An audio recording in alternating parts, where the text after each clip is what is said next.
All right, it is Artifact Week, and the reason for these videos that I feel inclined to make is because, well, everyone wants to know how the game works, so we're going to give you some of that, and also because in the live roleplay that I've been doing for the Shades of Dominion, I discovered that right off the bat at character creation, some of my players were living far beneath their privileges.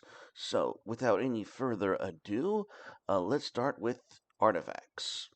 And artifacts are right here in the core rulebook. Artifacts. In the Shades of Dominion, artifact is a catch-all term for any item you would use in the Omnirealms. Read Multiverse for you Magic the Gathering freaks. From the common dagger to a powerful tome, they are all artifacts. Artifacts are your weapons. That's an armor. And your weapons, your armor, and your tools of the trade. Boom and boom. Special note to the Scroll of Griselbrand, as we will explore later. The first item is your armor. Now, the first kind of artifact is your armor, and generally speaking, armor is a very, very bad idea. You do not want armor, and the reason for that is simply because armor, oh my goodness, that is terribly small. I apologize. Let's see if we can embiggen. Make that big for you. Zoom. Okay, so we can zoom using this. There we go. That's much better. Armor equals what is called PP. Now, for you mature people of my audience, surely are not thinking vulgar, obscene things. No, protection. PP is protection points.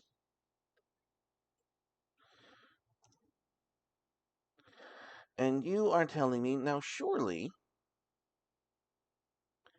protection points are good things, and you would be correct. They are very good things. However, in this game, because we are practical, reasonable human beings, for every 2 points, of PP, for every 2 points of protection, equals 1 shade penalty.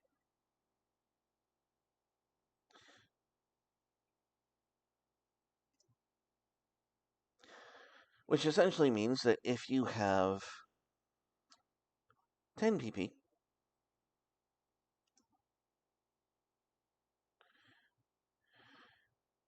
equals 5 shade penalty. Which means that if you had a spell that cost you 1, it would now cost you 6 to cast. And the reason for this is, as we read above, because of its strains obstruction to your natural movement and interrupts your flow of shade, all spells you cast while wearing armor have their costs increased by 1 unstained shade for every 2 points of protection.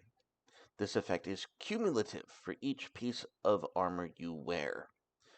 On the flip side, it does increase the difficulty of any attack roll made against you. So all of your defense rolls get a protection points bonus. And those bonuses can be rather significant.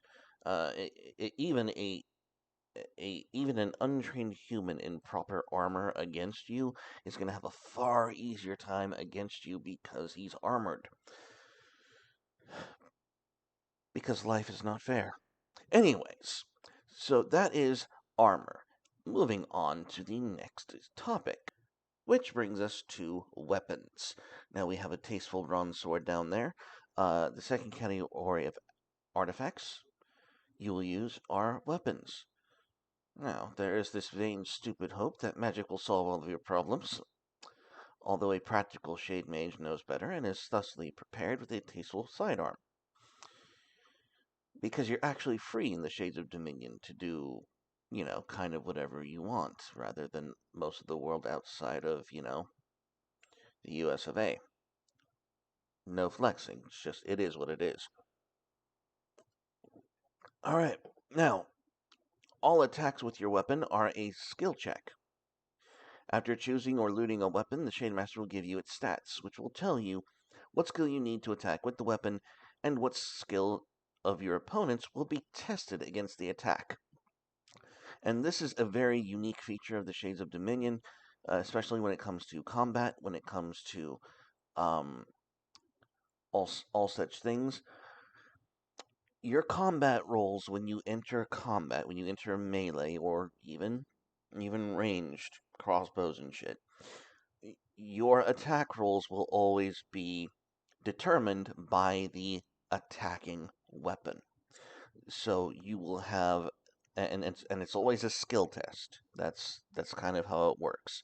So let's say you have a weapon.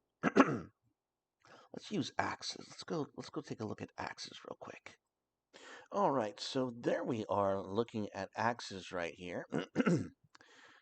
Axes only have 2 attack skills and 2 defense skills. They're not that diverse of a weapon group. As you can see, this is how you get the stats for your weapons. So it begins with the weapon's attack skill, which the attacker is rolling, plus modifiers, and then you add 3d6 on top of that, and that's your roll.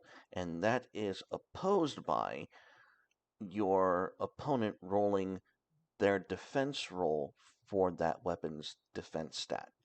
Imagine a rapier, as it were, and you're using perception to attack with it, and you're attacking their insight skill. Like you're testing how perceptive they are in watching your movements because the blade's too quick to actually respond to in real time.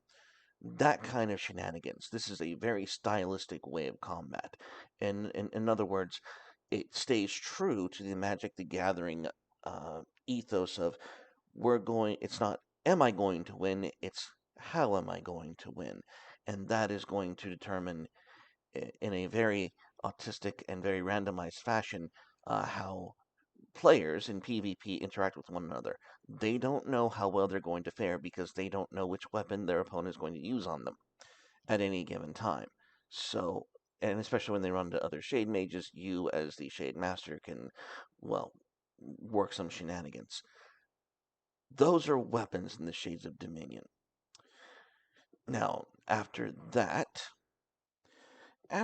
you have what are called scrolls and focuses, and also tomes of various degrees, or yeah, focuses and scrolls, which represent the scroll of Griselbrand that we have on screen. Now, a scroll is not a literal scroll, and a focus is not a literal foci or anything of that sort.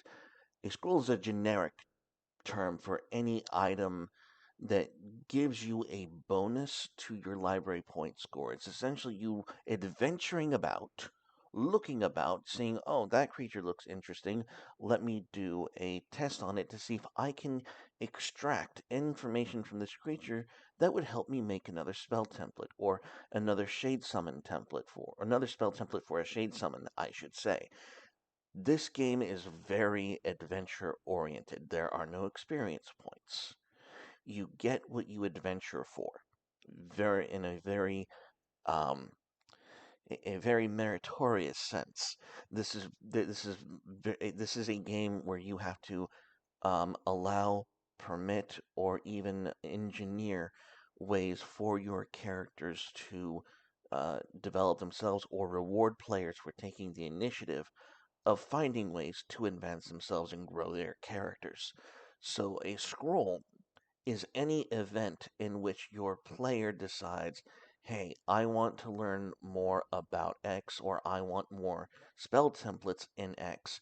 I'm going to investigate to go learn about this world, about this place you've thrown us in, and that's an opportunity for them to earn what is generically known as scrolls, which earn them library points. Think of it if you've played Outbreak Undead.